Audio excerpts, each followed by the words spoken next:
Hello বন্ধুরা, welcome back to my channel মৌটুসির daily blog. অনেক দিন পর আবার আমি একটা রান্না তোমাদের সাথে শেয়ার করছি।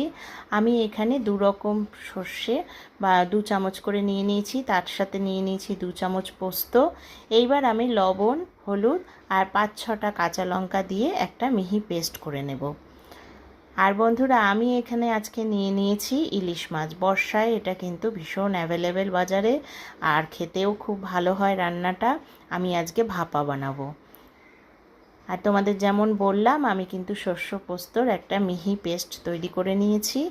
এইবার আমি একটা টিফিন বক্স নিয়ে নিয়েছি, ওর মধ্যে মাছগুলোকে লবণ, হলুদ আর এই সর্ষে পোস্ত আর অনেকটা সর্ষের তেল দিয়ে কিন্তু আমি খুব ভালো করে মেখে নেব।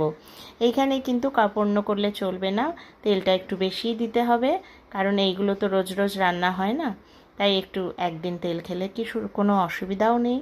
এইবার আমি কি করব বলো তো, চামচ দিয়ে মাখা যায় না, তাই আমি খুব ভালো করে হাত দিয়ে সর্ষে পোস্ত আর সর্ষের তেলটা দিয়ে খুব ভালো করে মাছগুলোর গায়ে মিশিয়ে নেব। আর তারপর এই যে দেখো, আমার খুব সুন্দর মাখা হয়ে গেছে। এইবার আমি একটা টিফিন বক্সে ঢেকে দিলাম আর কি, টিফিন বক্সের মুখটা।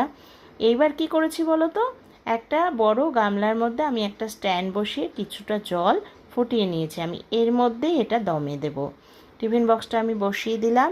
তোমরাও এইভাবেই বানাবে। এইবার ঢাকা দিয়ে দিতে হবে, তাহলে কিন্তু একদম দমে আমার ইলিশ ভাপা তৈরি হয়ে যাবে। এইবার দেখি চলো যে আমার ইলিশ ভাপাটা কেমন তৈরি হয়েছে। এইবার মুখটা খুলে দিলাম। 15 মিনিট পরে কিন্তু আমি ঢাকাটা খুলেছি।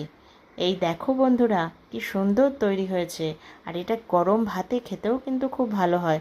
তোমরাও এইভাবে একদিন বানিয়ে দেখো। আর আমার রান্নাগুলো যদি ভালো লাগে, আমার চ্যানেলটাকে সাবস্ক্রাইব করো।